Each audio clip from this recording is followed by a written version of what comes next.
140,000 people were displaced and found refuge in Armenia. How has Armenia managed to take in this massive influx of people?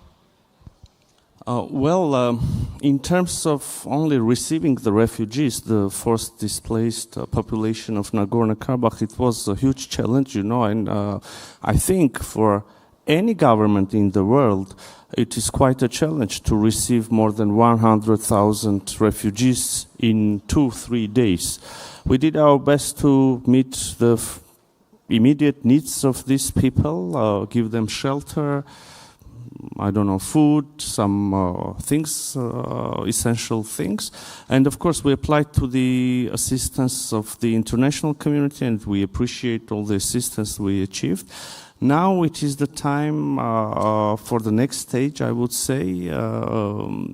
We need to somehow meet the midterm and longer term needs. And first of all, here I'm speaking about the housing problem, but also employment and bigger efforts would be needed here. But our policy is that if there is no possibility, no opportunity for these people to go back to their homes, then our policy is to make every possible effort to ensure that these people are integrated into the society of Republic of Armenia, find their job, and build their new homes in our country and stay in Armenia. And how has this development impacted your government's efforts to democratization in Armenia? Not only this influx of refugees, but the roots of this issue. I mean, the attack of Azerbaijan, and it happened in 2023, but the whole story started in 2020 when a war was launched by Azerbaijan against Nagorno-Karabakh. And then in the course of the war, or during the aftermaths, Azerbaijani forces entered and invaded also into the sovereign territories of Republic of Armenia. So this is the whole story.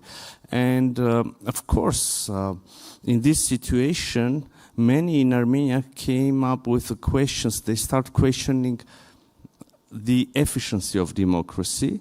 And, interestingly, the question was like the following. Okay, democracy is probably good internally for the prosperity of the people, etc., but whether democracy is able to ensure our security as well. So after the war, which I spoke about, a serious internal crisis emerged in Republic of Armenia, and to give some solution to this situation, we decided to have snap parliamentary elections. We had snap parliamentary elections in 2021, and democracy was among the main things which was being discussed during the electoral campaign. Well, fortunately, the political party which was lobbying for democracy, my political party, we won the elections and formed the government. So this means that citizens of Armenia supported two things. First of all, peace agenda of the government, and also the further democratization of the country. How have these developments impacted the population's stance towards Russia? Russia used to hold its hand over Armenia in this conflict, but stood by when the Azerbaijani offensive came last year. Has this pushed Armenians away from Russia, possibly towards Europe? Very interesting question, and it's not a secret anymore that there is a huge frustration in Armenian society regarding the Russia's assistance and alliance with Russia, because for decades people of Armenia was thinking that if something like this happens, Russia will help us, will protect us, etc., etc. So now people of Armenia saw that this is not the case. We don't get assistance. Moreover, you know that after the war of 2020, Russian peacekeepers were sent to Nagorno-Karabakh to ensure the security of population of Nagorno-Karabakh. And we saw that during this forced displacement, the peacekeeping mission did not work. It did not justify itself. Moreover, we are a formal member of Collective Security Treaty Organization with Russia and other countries, and when we had attacks on our internationally recognized borders, we saw that again, neither Russia nor our formal allies from CSTO, they did not react. At least their reaction was not fitting with our expectations. So, of course, as one can assume, this created huge frustration, and now people in Armenia, they are considering some other options. As I said, and the topic is connected with democracy, so we truly believe in democracy, and understandably this brings us closer to the European Union, to the United States.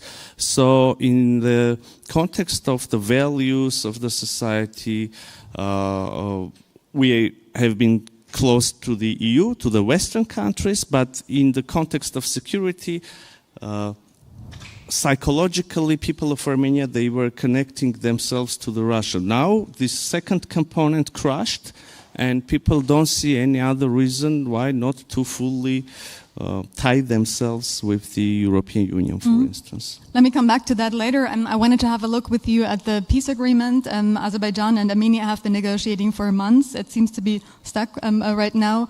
Can you shed some light on where you stand?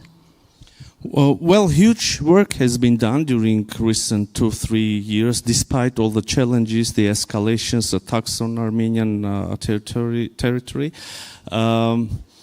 We, the Armenian side, we have been very constructive during the negotiations. There are good news and bad news here.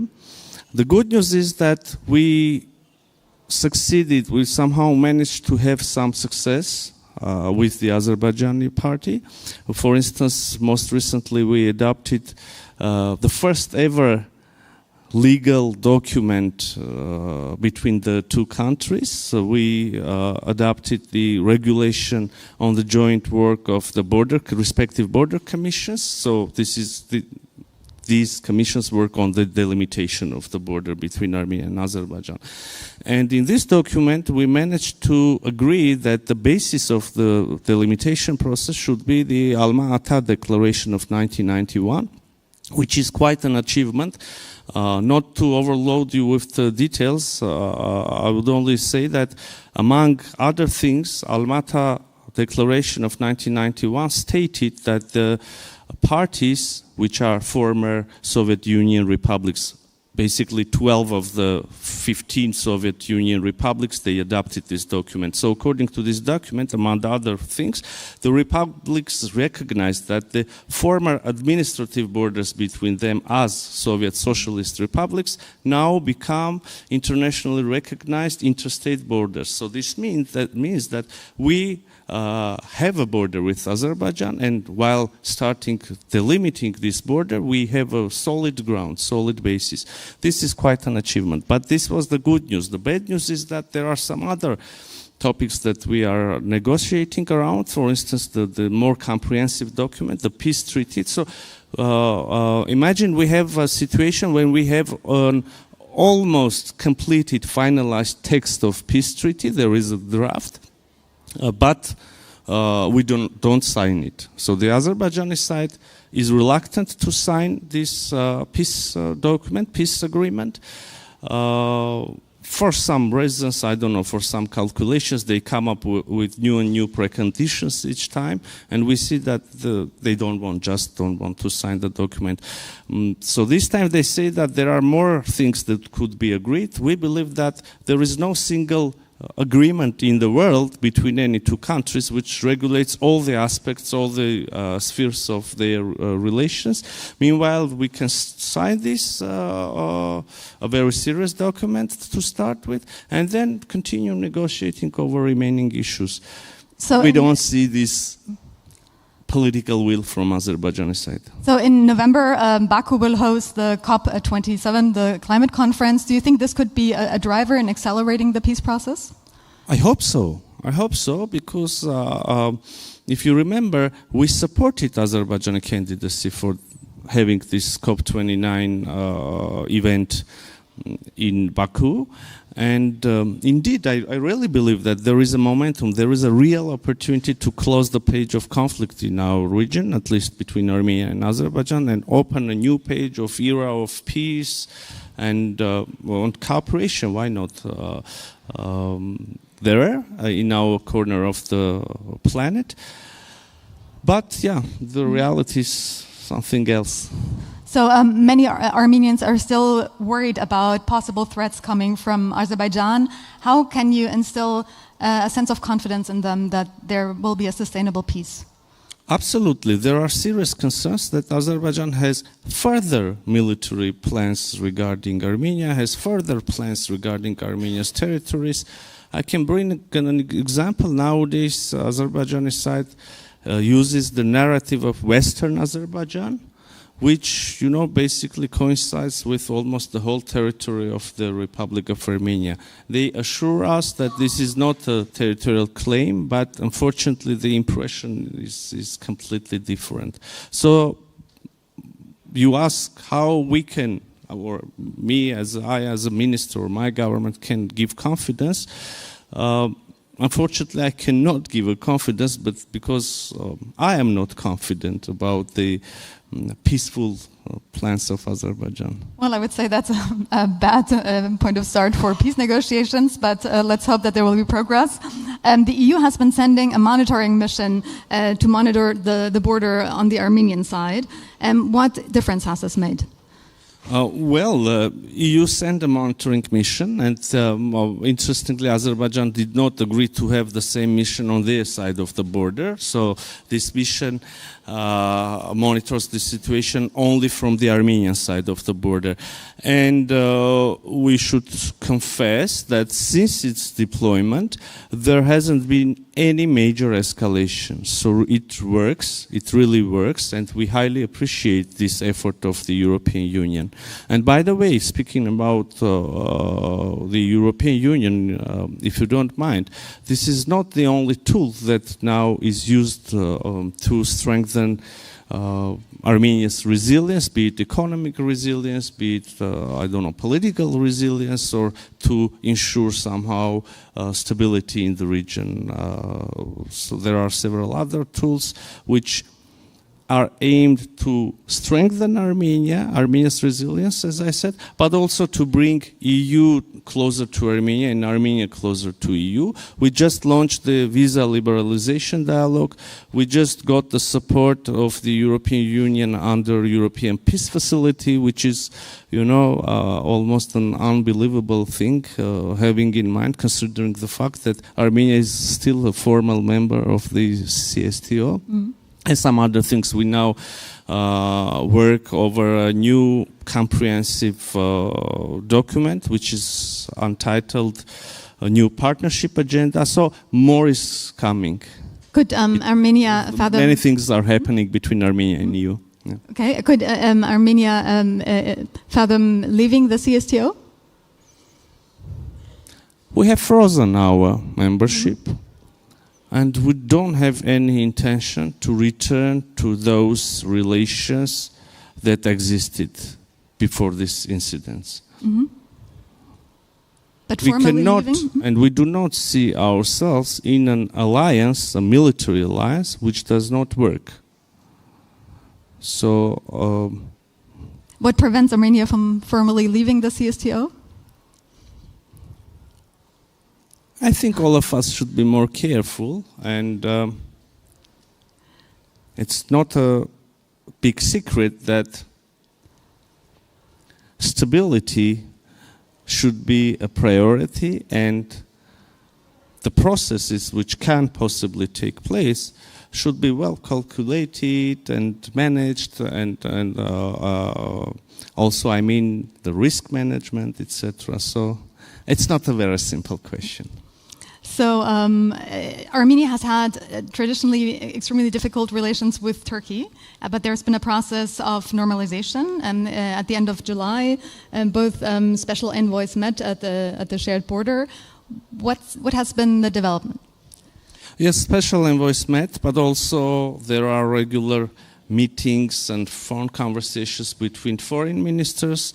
Also, the president of Turkey and prime minister of Armenia meet from time to time.